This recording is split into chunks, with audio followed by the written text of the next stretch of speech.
KBS 교통정보센터였습니다.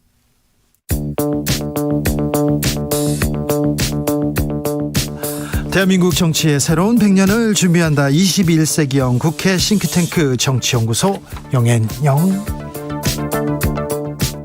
정치권에 보냅니다. 고급진 정치 컨설팅, 오늘도 뜨겁게 분석해 보겠습니다. 첫 번째 영입니다. 최영일 평론가, 어서 오세요. 네, 고급을 담당하고 있는 최평입니다. 그렇죠. 진을 담당하고 있습니다. 엄경영 시대정신연구소장, 어서 오세요. 네, 저는 시대정신을 대표합니다. 네, 엄경영입니다. 네.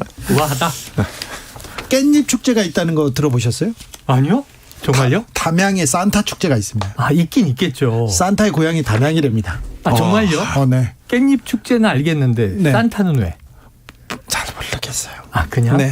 아, 산을 타야지 깻잎을 따나요? 잘 모르겠습니다. 네. 네. 그리고 지금 대전에서는 20년 된 아줌마 축제가 있답니다. 정말요? 네. 네. 바야흐로 축제의 계절입니다. 축제 계절입니다. 그렇죠. 주말 잘 보내셨는지요? 2738님께서 금산 인삼축제 다녀왔습니다. 그건 유명하죠. 강경 젓갈도 있고요. 인삼과 젓갈 많이 사가지고 왔습니다. 인삼은 축제 중인데요. 손님이 없어가지고 상인분들 울상이었습니다. 그렇게 얘기하는데. 거기는 직판일 텐데. 그러니까 우리가 인삼, 홍삼 이 가공 제품들은 많이 먹잖아요. 네. 요즘에. 근데 산지에서는 울상이라니. 그러니까 최영일 평론가는 아는 게 정말 많잖아요. 네, 부럽습니다. 문화, 사회, 경제뿐만 아니라 네네네. 다방면이거든요. 음악에도 조예 깊고요. 이야. 참 먹고 싶은 것도 많으시고. 많아요. 오늘 저녁 뭐 먹을까 고민 중입니다. 알겠습니다. 자, 이번 주에 국정감사 시작했습니다. 국정감사 어떤 점 눈여겨보고 계십니까, 최영일 제가 평론가님? 지금 눈여겨보는 거는 네. 이제 기재부, 네. 기재위에서 예. 담당을 하죠. 그리고 뭐 산업통상. 네. 저는 경제가 지금 초미의 관심이에요. 그렇죠. 이 지금 민생과 직접 관련된 걸 어디서 다루나. 근데 이제 매체를 통해서 보니까 저희가 뭐 국회에 가서 방청하고 참관할 수 있지만 거기 뭐 하루 몇 시간 가 있을 수 없지 않습니까? 네. 그러니까 정리된 건 결국 언론으로 보는데 언론 매체에 보면 정쟁만 나와요. 그러니까요. 지금 뭐 운영이 아직 본격적으로 시작도 안 됐습니다만 네. 그다음에 외통위 당장 시끌시끌하죠. 과방이 시끄럽죠. 중요한 일들이 예. 많은데 이런 정쟁만 나오고요. 연예인 뉴스만 나오고요. 아니 그리고 문체위에서 느닷없이 통일열차가 이게 지금 민생과 무슨 관계가 있어서 문체부는 갑자기 이걸 엄중 경고하고 윤석열차. 네, 윤석열차 네. 걱정입니다. 네. 어떤 걸 주목해서 보고 있습니다. 여러 가지 쟁점이 참 많은데요. 네. 그래도 우리가 짚을 건 짚어야죠. 이번 주 국정감사는 감사원 논란이 핵심이 있지 않았나. 감사원에서 너무 남겨놨습니다. 국정감사해야 되는데 감사원에서 큰 감사 논란이 있었습니다. 네, 맞습니다. 그래서 문재인 전 대통령 서면조사 시도를 했잖아요. 네. 그런데 이게 논란이 커지고 있는데요. 제가 보기에 논란이 커지고 있는 것은 윤 대통령 지지율과 연관이 있다. 그러니까 우리가 보통 대통령의 자원을 크게 세 가지로 분류하잖아요. 네. 첫 번째가 이 당선 득표율, 그리고 두 번째가 여당 의석수, 세 번째가 지지율인데 네. 이거 세 개 다 안 좋단 말이죠. 네, 그리고 예전에 1993년에 김영삼 대통령이 노태우 전 대통령 7비리 수사를 했어요. 네. 이때 이제 지지율이 한 80% 넘었는데 이때 감사원 조사 아무 문제가 없었어요. 네. 그리고 이제 이 98년에 김대중 대통령도 김영삼 전 대통령 외환위기 네. 비리 의혹을 수사를 했는데 이때도 이제 지지율이 한 70% 되다 보니까 IMF. 문제가 전혀 없었던 거죠. 네. 그런데 이번 윤석열 대통령은 지지율이 조금 낮다 보니까 조금 낮다 퍼센트는 보니까 안 됩니다. 퍼센트는 안 됩니다. 이 감사원 조사 자체가 네. 정치 쟁점화되고 논란이 된다. 이런 이제 문제가 있는 것 같아요. 지지율이 문제가 아닌 것 같아요. 감사원에서 감사를 착착착착 해놓고 이것 좀 물어봐야 됩니다. 이게 없이 그냥 툭 오지 않았느냐 이런 또 의혹도 있어요. 그러니까 이게 아까 엄 소장님 말씀에 일견 동의하면서도 이게 물고 물려서 닭이 먼저냐 달걀이 먼저냐 이게 돌고 도는 악순환인데 자 이러면 지지율이 낮기 때문에 이게 비판받는 거다. 특히 더 지지를 못 받으니까. 근데 역으로 지지율 때문일 수도 있고 아니면 그게 뭐 이제 이 윤 정부의 국정 과제일 수도 있고 기조일 수도 있습니다만 자꾸 뭔가를 파는데 절차가 뛰어넘어지고 점프업이 되죠. 그리고 막 직거래를 하고 그다음에 이게 하명처럼 보여지고 대통령은 아니라고 하시는데 도스태핑 때마다 나는 모르네 하는데 누가 봐도 이건 대통령실이 아니면 누가 이렇게 지시했겠어? 문자가 나왔어요. 문자가 툭 튀어나오고 뭐 이건 보고를 하는데 이게 무식한 소리 말라는 뜻입니다. 이렇게 하면 그럼 이제 언론, 뭐 특정 언론이라고는 합니다만 확대하면 대다수 언론, 여기에 반기를 제기하는 뭐 민주당, 야당, 더 나가면은 이 대통령이 지금 일 잘 못하고 있다, 무능하다 이렇게 보는 또 적지 않은 국민들 다 무식한 사람들로 만들어버리는 말을 감사원 사무총장이 한 거거든요. 근데 그것도 대통령실에 이른바 왕수석에게 마치 보고하는 것처럼 하다 보니까 하명이 있었으니 보고를 하지. 아니 지금 하나하나 해명 기사 보도자료 나가는 걸 왜 대통령실에 감사원이 보고합니까? 바로 전날 대통령은 그런 말씀을 하셨잖아요. 네. 이거 헌법기관이고 독립기구다. 내가 언급할 사안 아니다. 근데 이 일이 터지고 나니까 대통령의 발언의 뉘앙스가 조금 바뀌었어요. 나는 개입하지 않지만 감사원도 대통령 소속이다. 이렇게 얘기를 한단 말이에요. 말이 바뀌었어요. 지류가 약간 바뀌었다니까요. 결국은 그래서 결국은 이런 일을 보면 그러면 대통령 소속이니까 대통령실과 소통할 수 있는 거 아니냐. 근데 소통의 내용이 국민들이 보기에 깔끔하지가 않잖아요. 그러니까 이런 문제 때문에 그러니까 그 지지율이 낮아지는 원인을 선제적으로, 이게 대통령이 되게 좋아하시는 발언이에요. 선제적으로 대통령실이 제공하고 있는 상황 아니냐. 네, 절차에 맡겨두면 좋죠. 네, 그런 측면이 있는데요. 사실 이제 감사원 사무총장이 국무회의에 참석하는 거 아시죠? 네네, 참석하죠. 국무회의에 참석하고 있습니다. 배석하고 있는 거죠. 네네네. 공식 멤버는 아니니까. 근데 문재인 정부 때도 계속 해왔어요. 그래서 감사원은 대통령 소속이 돼 직무에 관해서는 이 독립적 지위를 갖는다. 이게 이제 우리가 헌법에도 규정돼 있고 감사원법에 규정돼 있는 거잖아요. 그런데 이것을 어느 정권이나 전 정권에 대한 조사, 수사 이렇게 활용해왔단 말이죠. 전 그런 면에서 이번에 조금 건설적으로 예를 들어서 이제 감사원은 두 가지 기능이 있단 말이죠. 하나는 회계감사, 또 하나는 직무감찰 두 개가 있는데 그러니까 예전부터 회계감사 기능을 국회로 이전하다 이런 얘기도 있고요. 또 직무감찰에 대해서 이번에도 직무감찰 논란이 되고 있는데 이것을 감사원법에다 좀 더 구체적으로 이렇게 적시하자. 그래서 여야가 좀 감사원에 대한 전반적인 개편안을 이번 기회에 만들면 어떻겠느냐 이런 생각이 듭니다. 감사원의 감사에 대해서 국민들이 조금 의아해하는 부분이 있어요. 확실히. 그러니까 왜냐하면 말씀하신 대로 기관에 대한 회계감사라든가 일반적인 직무감사라든가 좀 이상하다. 네. 근데 이러면 전현희 권익위원장 근태가 문제다. 네. 지각이다. 대대적으로 막 감사를 합니다. 아주 탈탈 털렸다 이런 표현을 쓰라고요. 전 위원장은. 그런데 이번 게 서해 공무원 피격 사건이에요. 사건. 이걸 사건이 아니라 그 기관의 직무로 본다면 그 대통령 청와대 과거 전 정부의 청와대부터 해경, 군, 통일부 다 감사할 수 있다고 봐요. 네. 이 사안에 대해서. 이거 정기 감사가 아니라 특별 감사가 벌어지는 거죠. 그런데 이게 검찰이 지금 수사하고 있어요. 보통 감사가 끝나면 이거 문제가 있는데 직무상 그러면 수사로 위법했는데 그러면 수사 의뢰를 하고 그러니까 선우라는 게 있는데 조직기관 간에도 우리가 공권력 사정기관이라고 부르는데 감사원은 감사하는데 검찰은 이미 수사 들어가 있고 그럼 왜 감사를 뭐하러 갑자기 하는 거죠? 지금 감사원 감사가 좀 이상해요. 한쪽만 해요. 티나요. 막 아니 이런. 민주당이 지금 34개 하고 있는데 다 전임 정부가 기관장으로 있는 곳만 주로 털고 있다는 거예요. 그래서 감사원의 또 역할에 대해서 좀 고민해 보자. 건설적으로 거기까지 나가야 될 것 같습니다. 지금 감사원이 국민들한테 신뢰를 못 받고 있어요. 국민들이 감사하다고 생각하지 않습니다. 그 부분 좀 주목해 주시고 조금 헤아려 주십시오. 윤석열 차 논란은 이제 그만두겠죠. 왜 윤석열 고등학생이 그림을 그렸는데 이걸 또 문체부가 나서고 나중에 또 표절이라고 하다가 표절 아니라고 했으니 이제 원작자가. 끝나겠죠. 끝나겠죠. 끝나야죠. 그리고 지금 한 가지는 이제 문체부의 해명도 조금 엄격하게 정리를 해줘야 될 것 같아요. 이 그림을 그린 고등학생을 문제 삼는 게 아니다. 그림의 이 작자를 문제 삼는 게 아니라 왜 굳이 거기에 상을 줬느냐. 정치적인 의도가 들어있는 그림에 이것은 그 강령을 위반한 것이다. 이렇게 심사 수칙에 정치적인 의도 배제하라고 돼 있다. 그러면서 이제 질타하는 건 이 기관이에요. 만화진흥원인 거죠. 그리고 거기에는 이 또 문체부에 돈이 들어가고 있다. 지원되고 있다. 그러니까 정부가 지원하는 기관에서 왜 이런 그림에 상을 줘? 결국은 이건데 학생을 때리기는 뭐하니까 기관이 대신 맞아라. 진흥원이 맞아라. 근데 이게 부천시 지자체가 건립을 했고요. 지자체가 요즘 특화하기 위해서 부천은 주로 판타지, 만화 이런 곳에 집중을 하고 지자체가 출연을 더 많이 하고 이 지자체의 만화진흥원에 지원하기 위해서 중앙정부, 문체부에서 일부 예산이 찔끔 들어가는 거예요. 그렇다고 이 어떤 만화제, 만화축제, 공모전 이런 것들에 건건히 개입합니까? 주무부처가? 네, 그렇습니다. 통상 풍자는 언제든지 논란을 낳기 마련이죠. 네. 저는 그런 면에서 좀 바라볼 필요가 있을 것 같고요. 그래 왔고. 네, 그리고 당연히 문체부에서는 과잉 대응이었다고 생각합니다. 그러니까 문체부가 쓸데없이 민감하게 반응을 해서 논란을 키워요. 그렇습니다. 논란을 키웠고 윤석열 대통령과 국민의힘에 대한 부정적인 이미지를 축적했다. 저는 네. 그렇게 생각을 하고요. 네, 그리고 사실 우리가 문화 콘텐츠 분야에 대해서는 대원칙이 있잖아요. 그러니까 지원하되 간섭하지 않는다.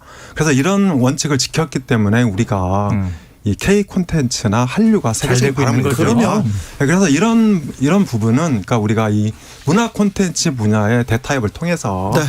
정말 간섭하지 말고 지원하자. 예. 이런 이제 사회적 합의를 이뤘으면 좋겠습니다. 이번 기회에. 9778님께서 고등학생 눈에도 대통령 하는 처세가 좀 답답하면 얼마나 답답하면 풍자까지 했을까요? 반성을 해야지 그걸 탓합니까? 얘기하는데 대통령 비속어 논란도 그렇고요. 윤석열 차 문제도 그렇고 이게 이렇게 논란을 키울 일인지 참 논란을 키워서 좀 긁어 부스럼 만드는 데는 굉장한 능력이 있는 아니요. 사람들 그런데 같아요. 저는 문체부는 의도하지 않게 결과적으로는 참 좋은 일을 한 거예요. 아 그래요? 이 학생이 세계적으로 유명해져서 네. 영국에 이제 그 비슷한 그림을 그려서 이 그림 표절이지 하고 했는데 네. 그 그림에 영국 원작자가 고등학생 그림 잘 그렸네. 이건 표절 아니야. 대통령 비속어 논란도요. 이런 대통령이 케이스는. 어른이 이런 얘기하면 안 된다. 비속어 쓰면 안 된다는 거를 전 세계에 알려주고 있어요. 그것뿐만 아니라 네. 과학적으로 나의 고막을 믿지 마라. 심리적으로 당신은 세뇌됐을 수도 있다. 고마까지. 이런 또 새로운 이제 이 과학적 환기도 있긴 있어요. 알겠습니다. 전 국민들이 또 했는데 아무튼 논란에서 벗어나서 이제 민생 좀 챙기고 그랬으면 좋겠어요. 네. 국민의힘도 이제 이준석 전 대표 문제 벗어났으니까 이제 민생 챙겼으면 한다. 이 얘기는 아까 네. 했으니까요. 네. 요걸로 가볼게요. 그래요. 국감에서 저는 아이들이 보고 마음 상할까봐 걱정입니다. 네. 권성동 의원이 아이고. 막 혀 깨물고 죽지 이런 단어는 죄송합니다. 너무 과격한 말 뻐꾸기. 사과하겠습니다. 네. 이거는 좀 아니잖아요. 앞에다 대고 네. 인격이란 게 있는데. 아니 그래서 저는 그 의도는 알겠어요. 그러니까 왜 원자력 산업 발전을 지원하는 역할을 해야 하는 원자력 안전재단 이사장을 정의당 출신이 맡아서 새 정부가 들어서서 지난 정부의 탈원전 기조에서 친원전 기조로 급격히 바뀌었는데 소신과 다른 자리에 앉아서 이거 고액 알바하는 거 아니냐 이렇게 폄하했어요.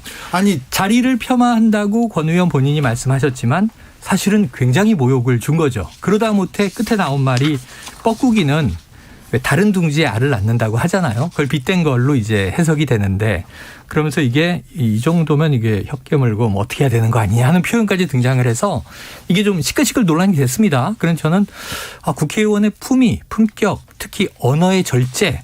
그러니까 우리가 고성을 지른다고 일 잘한다고 더 이상 국민이 생각하지 않잖아요. 그런 부분에 있어서는 권성동 의원이 참 구태의연한 이 7080년대 정치인의 모습을 보여주고 있는 거 아니냐.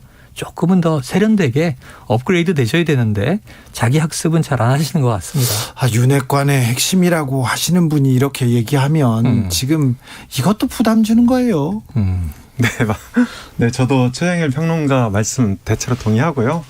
네, 그리고 정말 국회의원이 국민을 대표하는 만큼 품격을 갖는 건 당연한 거죠. 네, 다만 저는 이제 그 탈원전 문제라든지 그리고 이 방통위 국감에서도 논란이 됐는데 전영희 그러니까 한상혁 방통위원장 그리고 전현희 권익위원장 이런 분들의 진퇴 논란이 계속 되고 있잖아요. 그래서 저는 그러니까 윤 정부의 국정 조율 현안이라든지 주요 정무직 이 공무원들이 전 대체로 좀 자리를 좀 지금쯤 물러나야 되는 거 아니냐 내려놓고 저는 그럴 필요도 있다고 봅니다. 그게 전반적으로 윤석열 정부가 이제 취임한 지 5개월 됐잖아요. 네네. 그러니까 정말 그 윤석열 정부 뜻대로 한번 국가를 좀 운영해 보고 정부를 좀 효율적으로 좀 돌려왔으면 좋겠다. 그런 기회를 주자. 저는 엄소영 저 말씀에도 동의. 아니 그런데 박근혜 정부 때도 비슷한 일이 있었잖아요. 블랙리스트. 항상 이렇게 블랙리스트 문제도 근데 있었고. 문재인 정부 때도 블랙리스트로 문재인 정부 현직 들어왔을 때. 장관이 막 실형받고 그랬잖아요. 네, 문재인 정부 들어왔을 때 박근혜 환경부, 정부 김은경 인사들이 장관. 계속 앉아 있었어요. 근데 이제 그때하고 지금 조금 다르다. 그러니까 지금은 사회적 그때는 합의를 좀- 상당히 그러니까 실무자들 중심으로 그런 일이 많았어요. 근데 지금은 그러니까 방통위원장이라든지 장관급들이 다 버티고 있단 말이죠. 네. 그러니까 이것은 좀 문제가 있는 거 아니에요? 안경영 염치가 좀 소장님, 없다. 그런데 방통위원장이 눈치가 없어서 자리를 지키고 있다. 근데 만약에 그 자리에서 물러나면 네네.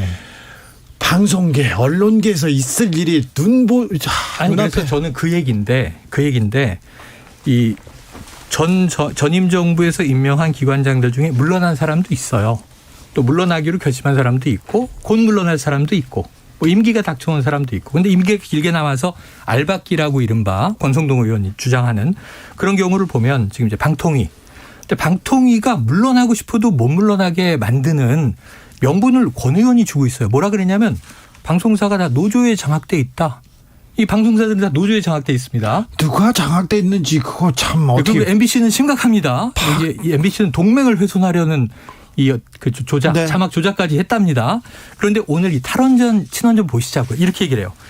원전 산업을 발전시키는 데 기여해야 되는 안전재단에 정의당 출신의 원전 반대하는 사람이 앉아서 소신과도 어긋나게 뭐 하는 거요. 이거 잘 뜯어보시자고요. 문재인 정부의 탈원전 정책은요. 네. 60년 동안 장기적으로 원전을 줄여나가자. 새로 짓지는 말자. 그럼 지금 가동되는 원전이 문재인 정부에서 가동 정지되는 게 없어요. 지금 문제가 되는 거 하나가 원래 원전 수명을 다 했는데 30년 더 쓰기로 했던 걸 법원에서는 이거 안 된다 그랬단 말이에요. 네. 그거를 죽이느냐 살리느냐 가지고 지금 산업부 장관 수사까지 했던 거잖아요. 하고 있는 거고. 그거 한 건 빼고는 문재인 정부에서 모든 원전은 그대로 돌아가요. 임기 말까지 돌아갔고. 탈원전이라고 이렇게 자, 그럼- 이름 지을까 이것도 그러면 좀 문제예요. 새 정부는 뭐냐 하면 이제 원전을 적극적으로 밀고 필요하면 더 지을 수도 있겠다. 원전 이제 비중을 유지하거나 네. 높이겠다. 근데 아리백도 그렇고 글로벌 추세에 따르면 원전을 쓰는 건 좋은데 원전을 안전하게 쓰는데 우리나라가 미비한 게 많단 말이에요. 방패장 문제라든가 또는 이제 안전 문제라든가. 그럼 안전재단은 견제 역할을 할 수 있는 거잖아요. 그렇죠. 신원전 쭉쭉 가는데 야 막 짓고 원전지에 더 키우고 있는데 정말 안전한 거야? 이 안전만은 엄격한 쪽에서 기준을 가지고 들여다봐야 되지 않습니까? 그러면은 안전재단 이사장이 원전 찬성, 원전하는 거 마음대로 다 해. 검증 안 돼도 해. 이러면 되겠습니까? 지금 검사가 대통령하고 있어요. 그게 뭐 문제가 됩니까? 그러니까 그걸 참.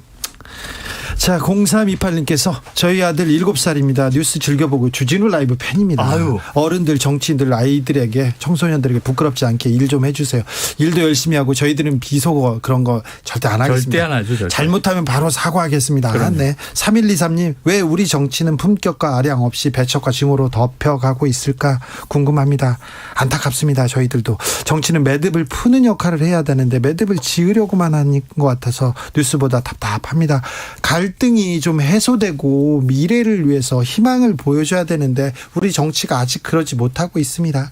3716님, 술자리에서 대통령실, 대통령 운영 국정운영 잘못한다고 하면 이제 잡혀가나요? 아유, 그럴 일은 없어요. 네네. 대통령실이 사라지지도 않겠죠? 네네네. 여가부는 폐지됩니다. 결국. 아니에요. 그것도 지금 정부 안이 그렇게 결정돼서 오늘 이제 속도를 좀 빠르게 하기 위해서 11월에 개편 통과시킨다. 네. 그래서 지금 국민의힘이 의원 발의를 했어요. 조호영 네. 원내대표가. 근데 이게 하지만 통과되지 않으면 법률 개정이 어려운 거죠. 하지만 국회의 산을 넘어야 됩니다. 네네네. 그러니까 여야 합의를 잘해야 돼요. 네, 이번에. 네. 그러니까 저도 여가부는 20년 동안 유지되면서 대한민국의 성평등 정책을 담당해왔고 상당한 효과도 거두었죠. 네. 그래서 이게 이제 폐지되면 성평등 정책에 대한 후퇴가 우려된다 이렇게 볼 수 있을 것 같고요. 그리고 이제 국회에서 이 정부 조직 개편 심의를 해야 되잖아요. 네. 법안을. 그래서 제가 보기에는 민주당이 조금 이 형님 리더십을 발휘해서 여가부를 양성평등 가족부 정도로 확대 개편할 수도 있지 않나. 저는 네네. 충분히 국회에서 이게 어떤 협의나 합의의 그런 가능성이 있다고 봅니다. 근데 그것도 지금 엄 소장님 얘기대로 양성평등 가족부 이렇게 좀 넓혀서 역할을 좀 더 주자 이렇게 얘기를 했다면 민주당이 앉아서 협의를 했을 거예요. 근데 한 가지를 반대했겠죠. 지금 이제 진보층 일부의 입장을 들으면 양성평등이라는 말은 이미 구태 언어예요. 왜냐하면 성을 남성, 여성 두 개로 구분하는데 지금 LGBT들이 또 세계적으로 많이 활동하고 있잖아요. 네. 성소수자까지 포함하면 성평등 부. 성평등 가족부 이게 네. 맞다는 거거든요. 그래서 그것도 반영을 해서 조금 이제 진화적인 과거에 보면 간통죄 같은 것도 이제 위헌으로 막 사라지고 그러지 않습니까? 그렇죠. 그리고 지금 또 이제 트랜스젠더들의 경우에는 주민등록번호가 바뀌는 경우도 생기고 있잖아요. 성평등에 네. 대해서는 우리가 너무 좀 늦게 더디게 늦고 좀 무지하고 그런 네. 편이에요. 그래서 그렇습니다. 성평등 가족부, 성평등부 정도로 하면 민주당도 아마 테이블에 마주 앉았을 텐데 네. 지금 보훈처 보훈부 격상하고 또 제외 동포청 신설은 민주당도 찬성해요. 네. 여가부 문제만 그냥 문제는 뭐냐면 차관급이 본부장을 맡으니까 국무회의에 못 들어가서 여성 현안들이 그럼 대통령이 주재하는 또 총리가 주재하는 국무회의에서 다뤄줄 수 있겠느냐 이게 우려거든요. 네. 그 묘수를 찾는 게 정부 안에 지금 이제 핵심 하나의 그 장치가 될 것 같습니다. 자, 그런데 국민의힘에서 이제 이준석 변수가 좀 사라졌어요. 네, 당분간은 국감에서 지금 저 공무원들 또 부처가 잘 일하고 있는지 국감에서 지금 의원들이 따지고 있고요. 네. 자, 민생을 위해서 이제 경제를 위해서 이제 좀 뛸까요, 정치가? 네, 그러니까 다음 주에도 국정감사가 예정돼 있는데요. 다음 주 쟁점은 크게 한 3가지 정도 되는 것 같아요. 이 감사원, 법사위, 국방위, 외통위. 화요일이 감사원이죠. 네, 그러니까 감사원은 이제 민주당이 최재해 감사원장, 유병호 사무총장 그리고 이관섭 정책기획수석까지 고발하겠다고 네. 공수처에 그 공언을 해놓은 상태인데요. 이것이 여전히 다음 주에도 쟁점이 될 것 같고요. 또 국정조사도 추진하겠다는 네, 입장이죠. 네. 여전히 정쟁으로 좀 치우쳐 있지 않나 그런 생각이 들고요. 그리고 이제 법사위에서는 김건희 특검법 그리고 이제 김건희 의혹 네. 또 이재명 대표 수사 이런 것들이 쟁점이 될 것 같아요. 계속 그리고 김건희, 이재명 둘 이렇게 계속 가네요. 네, 그렇습니다. 그리고 국방위하고 통일통위가 네. 또 다음 주에 있는데요. 이번에도 이제 한미일이 해군이 이제 독도 인근에서 연합훈련했단 연합훈련하죠. 말이죠. 레이로서도 네. 돌아왔고. 네, 그렇습니다. 그래서 이게 북한의 무력 도발 이런 것들이 함께 논의되지 않을까 싶네요. 자, 여러 가지 이제 13개, 14개 상임위가 계속 열려요. 앞으로 2주 더 남았고. 근데 좀 민주당이 좀 조언을 드리면 이제 고성 싫어한다. 오늘 권성동 의원 발언도 우리가 강하게 비판해야 되는데 민주당도 아니 이 사람이 이게 무슨 소리야 이런 거 하지 마시고 자료 딱 들이밀고 조곤조곤하게 네. 목소리 낮춰서 소리 지르면 예. 져요. 팩트로 파세요. 네. 의혹들을. 그게 이제 야당의 판인 국감을 최대한 활용하는 거고 민주당이 이번에 좀 득점을 해야 됩니다. 네. 그리고 국감 끝나고 나면 11월이 윤석열 정부 출범 6개월이에요. 네. 시행착오 많았지만 6개월까지는 국민들이 기다려봐 줍니다. 네. 정치 초보고 이 신임 대통령이다. 근데 6개월 지나면 경제 문제 이거 정말 잘 해법 찾지 못하면 네. 11월 중간선거 딱 끝나면 인플레이션 감축법 어떻게 돼? 이거 들여다볼 거거든요. 그러니까 6개월 이후는 이 윤 정부가 잘 달리기를 고대해 봅니다. 고성 지르고요. 따박따박 조목조목 절대 안 져. 이렇게 말싸움하는 거 있지 않습니까? 네네. 국민들이 재미있게 생각할지는 모르는데 좋아하진 않습니다. 그렇습니다. 그런 걸로 국민들한테 점수 딸 생각하지 말고 일하는 모습 팩트와 이렇게 논리로. 그렇죠. 그런 걸 자, 민생을 위해서 뛰는 모습 보여주시길 바랍니다. 정치연구소 닫아볼까요? 최영일, 엄경영, 최영일 두 분 감사합니다. 고맙습니다. 감사합니다. 네. 2부에서는 박지원 전 국정원장과 함께 뜨거웠던 현안들 아우 재밌습니다. 아주 재밌습니다. 조금이다. 예, 더 재밌습니다. 그리고 정철훈 기자와 함께 언론 어떻게 보도했는지 들여다봅니다.